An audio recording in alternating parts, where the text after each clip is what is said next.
So, at risk of being accused for defending Redfall, I'm going to go ahead and make this video. I don't care about Redfall, not going to play it. I have it on Game Pass here, not installed it, will not install it. And I know that it is a misstep, actually an L for Microsoft. I know Microsoft's Xbox has actually been able to deliver a few good games this year with their Game Pass subscription service and even one of their first-party games, Hi-Fi Rush.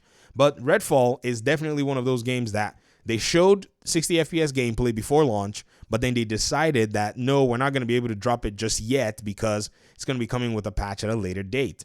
This is based on the fact that, if you think about it, they probably had some of the game able to run at 60 FPS, but not consistently throughout the whole game.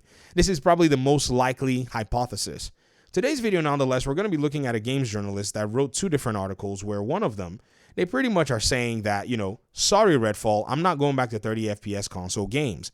While in the same breath, according to the memers who actually pointed this out, by the way, his name is Dustin Bailey, they went ahead and said Tears of the Kingdom brings back traditional Zelda dungeons, and I couldn't be more excited. Now, we could understand that they may be citing hardware limitations and so on and so forth, but the best thing we can do is we can read the article to get better context. Now, when we read this article, which I've actually read a little bit of, you're probably going to be seeing a little bit of mental gymnastics all over the place, but hold your guns, okay? Calm down and just let's get through this. So Dustin Bailey writes here, or this Dustin Bailey, could be another Dustin Bailey, you never know. They wrote, today we learned that Redfall is going to hit Xbox Series X and S without a performance mode, locking the game to a 30 FPS quality mode until a patch arrives sometime after release. Now, I need to speak to Redfall directly. You look awesome. I've spent a lot of years loving console games that ran at 30 FPS or worse, but PS5 and Xbox Series X have given us a glimpse of glorious future where console games can run at 60 FPS, and I'm not willing to give that up now. Obviously, 60 FPS performance modes are not yet universal on current-gen consoles. Okay? You're excited about Zelda? Okay, let's keep going. But we've begun to expect modern games, even gorgeous cinematic powerhouses like Sony's Horizon Forbidden West and God of War Ragnarok, to offer the option to go beyond 30 FPS. These options have been common in at least part because many of these games were also built with previous generation in mind. And if something can run to a reasonable standard on a PS4 and Xbox One, surely this is a certainty. Surely it can be that it can be that much better on newer hardware. Ladies and gentlemen, this is sometimes the case, like Zelda, according to the modders, are saying that it can run at 8K 60 FPS, but that's not the point we're arguing here. This person is excited for a game that is at 30 FPS while lambasting another game for being locked at 30 FPS. Ladies and gentlemen, I want to make a caveat. I understand, folks, that many of you are not happy with Redfall in just its gameplay side removed from the FPS. I understand that argument. I know, I've heard and I've been reading comments. I'm not defending Redfall at 30 FPS. I'm not defending Redfall as a game or what the game contains and not contain. I'm pointing out that this person stated in one breath that they wanted a 60 FPS game and could not go back to 30 FPS, while in the same 15-day window or 30-day window, they're excited for another 30 FPS game. Now, I've seen this over and over again, but let's keep going. And then when they said this, they said that's about all the technical analysis you're going to get here because I'm not qualified to provide much more, and it ultimately doesn't matter. 60 FPS games simply feel dramatically better to play. And now that I've spent nearly 3 years getting used to console games with higher frame rates, I don't think there's any level of graphical fidelity impressive enough to make me willing to go back. This has got to be the most mentally, gymnastically, proportioned set of articles or article titles I've ever seen in my life. Are you kidding me? This person literally said there's no level. I don't think there's any level. Okay, maybe at that time they couldn't envision that there was any level of graphical fidelity impressive enough to make me willing to go back.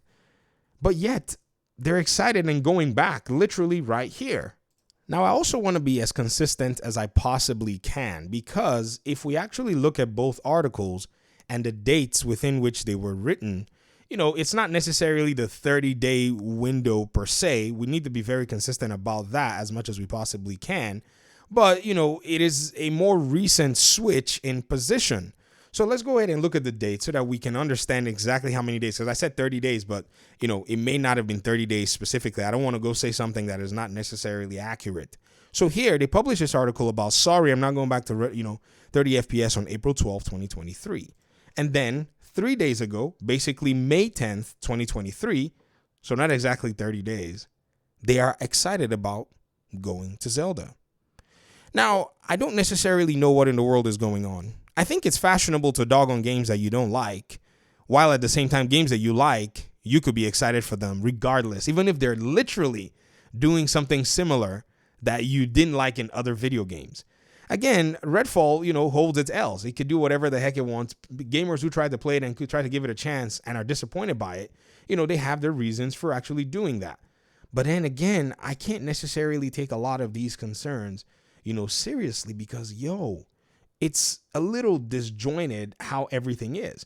And the truth of the matter is, from a technical perspective, not every game is going to be able to give you 60 FPS because the developers decide how they want their game to play, how they want their game to look. And if their game plays and looks a specific way at a specific performance, they can prioritize graphic fidelity over the performance that people may seek or desire. And if people want more in terms of performance, they can always shift away to a much more, flexible platform or ecosystem. The gaming PC ecosystem is still there. I know people may say a PC costs all this money to build, but that's not true. If you really want to get into PC gaming, you can do so by starting with an affordable rig and then eventually build your way up with nice upgrades that would eventually get you to a place where anybody else could be. Because that's the thing. I've seen somebody cite that, if you're going to build a good PC these days, you got to spend anywhere from $3,000 to $5,000. In this market today, that is a misconception. You can spend as much or as little as you want if you're willing to do the homework and actually go build your hardware. Yes, building hardware is not easy to do. Some people want it to be as easy as building a Lego set, but that's not really the case. I mean, you see how complex even an Xbox and a PS5 is. How much more a gaming PC that's going to perform much more than they can. So you can go on the market and you can find good deals and learn compatibility and be able to use those to, develop for yourself a platform that's going to give you the best performance for almost every single video game. When Richard Ledbetter wrote in October of 2022 about the return of the inevitable 30 FPS console games, it seemed a little disjointed for a lot of people to be able to wrap their minds around it. This was not necessarily something that a lot of people were fond of, because in the end of his article, in his conclusion, he pretty much talked a little bit about this stuff from a technical side. So he says this: so as the cross-generation malaise gives way to titles only addressing the current console, we should expect to see fewer titles running at 60 frames per second. It is inevitable. 60 FPS is no longer an automatic given. It becomes a design element developers need to work around and plan for more diligently.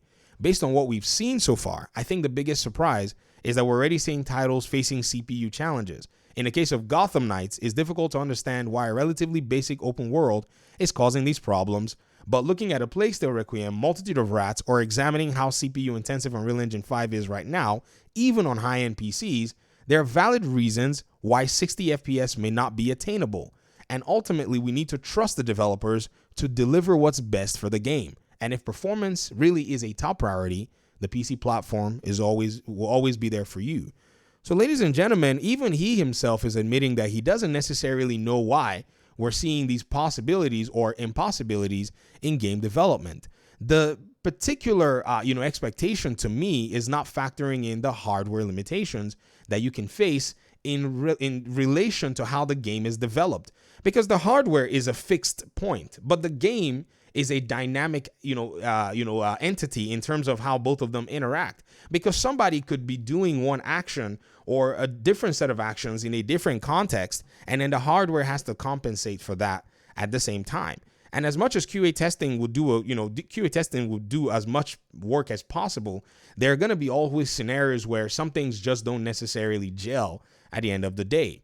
So for developers, sometimes it just makes sense if they just say, you know what, the machine may not be giving us the consistency that we need, and which is my suspicion that maybe the PS5 and the Series X, maybe one of them was not giving very good performance in the case of Gotham Knights, and the devs decided we're just going to lock it to 30 FPS and go from there. Or maybe even the 45 FPS option was something that they could have gone with, but at the launch time, they just knew that that was not a possibility. Now, yes, We can criticize them that even at launch, the 30 FPS version not necessarily going strong and being consistent should not have been a thing at launch. A developer should have prioritized making sure that 30 FPS could actually run at 30 FPS consistently. But we're also seeing the same issue in Zelda, and not a lot of people are talking about it. So it means that y'all are okay with it for the most part.